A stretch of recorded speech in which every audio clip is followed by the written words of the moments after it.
East Lancaster County, Pennsylvania, 1932. An Amish farmer named Amos Zook is raising 8 children on a collapsed farm income in the worst economic year in American history. 9,000 banks have already failed across America. His farm is not for sale. His debts are paid. He is saving 20 cents of every dollar he earns. What he had was a set of rules. Rules passed through plain communities since before the American Revolution. Never written in any textbook, never taught in any school. His neighbors called the Amish backward. They were 200 years ahead. These 12 rules kept Amish families out of debt through the Depression, through the 1970s recessions, and through 2008. Those events destroyed millions of Americans who earned 10 times what any Amish farmer took home. We called their way of life simple. We meant it as an insult. They were too busy owning their land. Number 12, the ledger in the drawer. East Lancaster County, October 1932. The Zook kitchen. A father at the dresser drawer, leather ledger open, pencil in hand. Every debt the family carried was entered in that book. Every payment penciled in when made. Every column closed on time, never 5 days late, never a week, never rounded to next month. This was not a budgeting system. It was a moral position, learned by watching a father's hand close a column in pencil while 8 children moved around the kitchen. No one explained the rule out loud. The children watched. They understood. An Amish bishop once put it plainly: if it is due on the 10th and you pay it on the 15th, you are stealing that man's money for 5 days. That was the whole theology. The ledger did not track money. It tracked character. Every closed column was a promise kept. The pencil closed the entry. The family's name stayed open. Number 11, the pantry wall. In October, the Zook kitchen ran like a factory. Tomatoes boiling, green beans packed into jars, apple butter stirred slowly on the stove. Every woman in the house worked in shifts. Glass jars lined floor to ceiling along the stone wall before the cold came in. No refrigerator, no freezer. The Ordnung prohibited both, deliberately, not accidentally. Below the kitchen, a root cellar held potatoes, carrots, turnips, and apples arranged by season and use. Each variety placed according to how long it would last and when the family would need it most. One hard week of work in autumn meant the family spent nothing on produce from November through March. A fully stocked pantry wall carried a family of 8 through winter without spending a single dollar on groceries. Every jar sealed in August was a bill paid before it arrived. The pantry was not storage. It was the family's cash reserve, expressed in glass. When January came cold and hard, the wall answered. Number 10, the dead horse. A Lancaster County deacon once explained credit to a neighbor considering a store loan. He did not lecture. He said it once, plainly: making interest payments is like paying for a dead horse. That was the whole argument. The Amish savings rate runs at approximately 20% of monthly income. The American national average sits at 5%. The gap is not income. It is a decision made before the purchase, not after. Children in Amish households learned to separate want from need before they learned arithmetic. They were taught that debt was not a financial condition. It was a moral one, visible to the entire community, and remembered long after the debt itself was forgotten. Here is the part that stings. Their grandchildren who left for the cities earned more, lived better, and kept less. They associated the old discipline with counting pennies and worn boots and the smell of canning jars. The system did not fail. The children stopped carrying it. What they left behind was not embarrassment. It was the margin. Number 9, the Doughty House. The autumn the youngest Zook's son married, neighbors arrived on a Saturday with lumber. By Sunday evening, a timber addition stood at the back of the farmhouse, with its own entrance and its own door. The parents moved in. The farm transferred to the son. 3 generations on the same land, same address, same kitchen. This was the documented Amish inheritance custom. Farm to the youngest son, parents housed in the addition they called the Doughty House, cared for by family until death. No assisted living facility, no monthly payment sent to strangers, no retirement account drawn down at a rate that could outlast the savings. The addition cost lumber and 1 weekend of community labor. It replaced an entire industry. The children who left for Philadelphia and Wilmington in the 1950s called the whole arrangement old-fashioned, crowded, something from the old country with no place in a modern split-level home. Their children now pay thousands of dollars a month for their parents' care. The addition would have cost a weekend. Number 8, the Honesty Box. A hand-painted sign at the edge of a Lancaster County road. A basket of vegetables. A lockbox with a slot cut into the lid. No attendant, no camera, no receipt. Customers stopped, took what they needed, dropped cash through the slot, and drove on. The system worked not because people were universally honest, but because this stand operated inside a community where reputation was the enforcement mechanism. Breaking the trust did not cost you a fine. It cost you standing. In a community where standing determined who showed up when your barn burned, who lent at 0 interest when the crop failed, and whose daughters your sons could court, standing was not social currency. It was financial currency.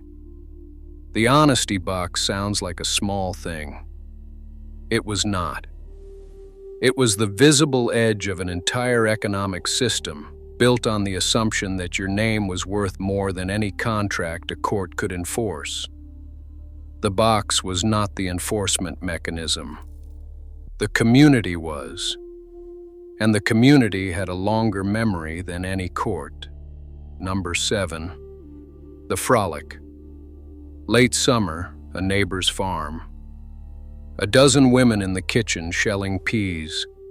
A dozen men in the field harvesting corn. No one was paid. No invoice was written. No agreement was formalized. The Amish called these gatherings frolics, documented community workdays where families pooled labor for canning, harvesting, quilting, and house cleaning, all without cash changing hands. You showed up for the neighbor showed up for you. The enforcement mechanism was not a contract. It was memory. The people who did not appear were remembered, and the memory traveled quietly through the community in a way no court summons ever could. When a crop needed to come in fast before a storm, 50 hands appeared without being asked. When a family needed their house cleaned before a funeral, the women came before anyone made a phone call.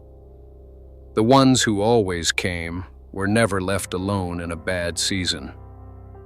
The ledger, was invisible.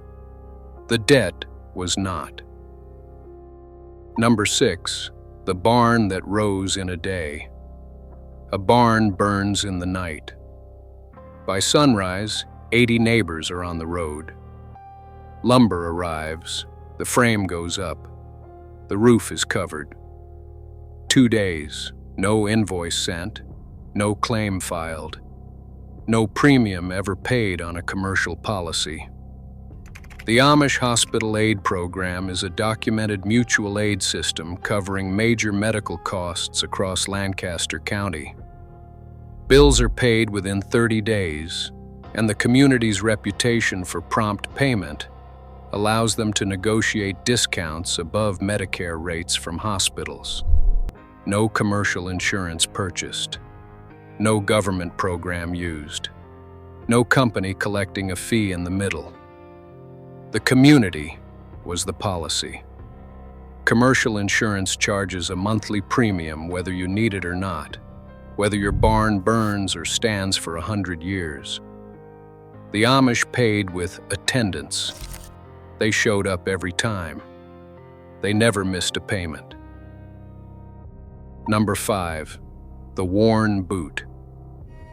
A father sits at a wooden bench in the workshop, late evening, lamp burning low. He holds his son's boot in his hands. Leather is cut, shaped, nailed, pressed back into form. The boot is returned to service for another year. The Amish applied a 4-part discipline to every object in the household. Use it up, wear it out, make do, or do without. Decades-old buggies are still running. Work clothes are patched until the fabric gives out completely. Tools are handed down without ceremony or sentiment, just use.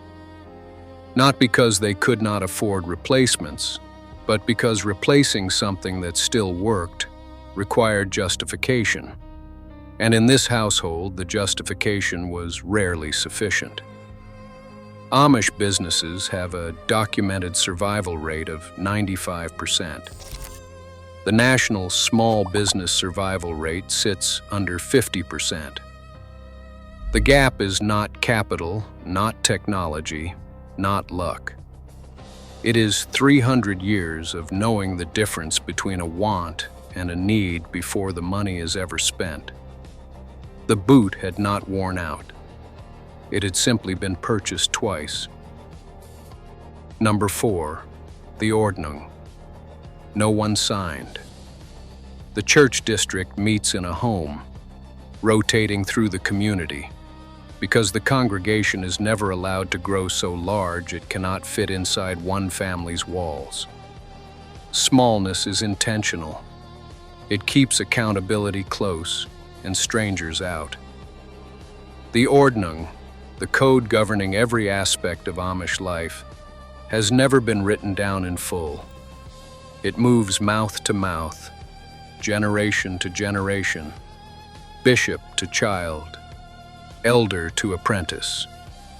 It arrived in Lancaster County in the 1720s on the ship Charming Nancy and has not required a revision committee since. It prohibits commercial insurance. It prohibits government dependency.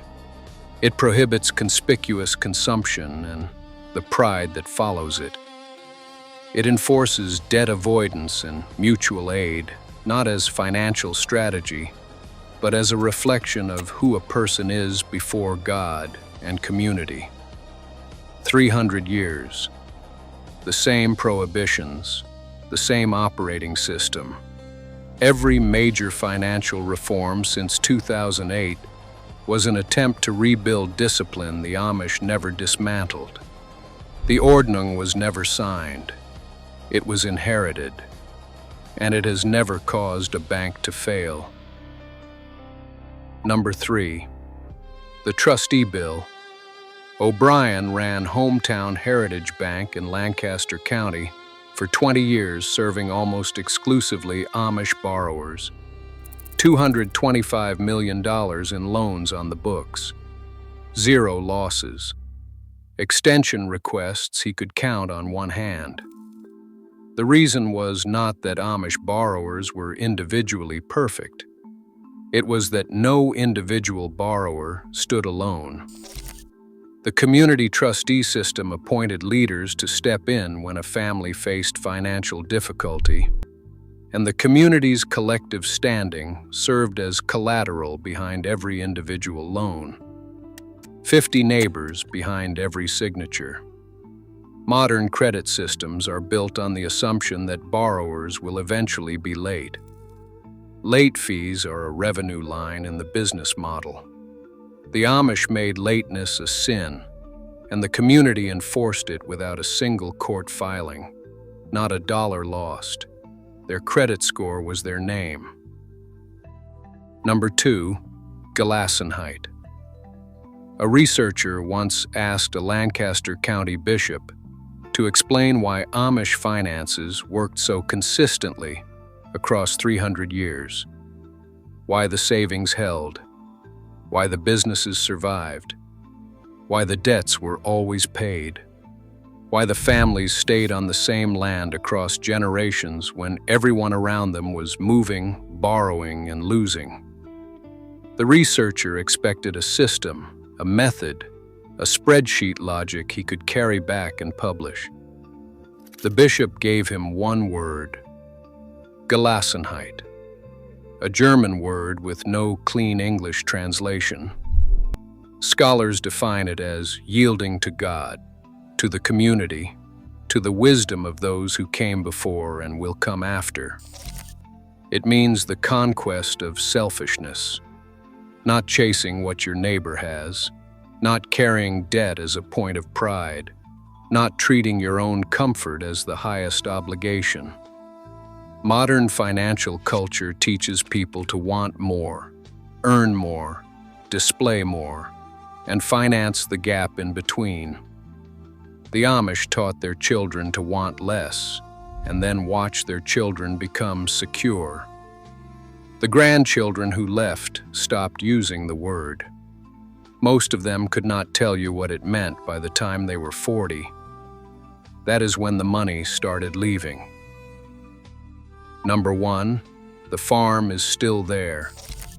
The youngest son of the youngest Zook son farms the land now. Same address, same family name. East Lancaster County, Pennsylvania.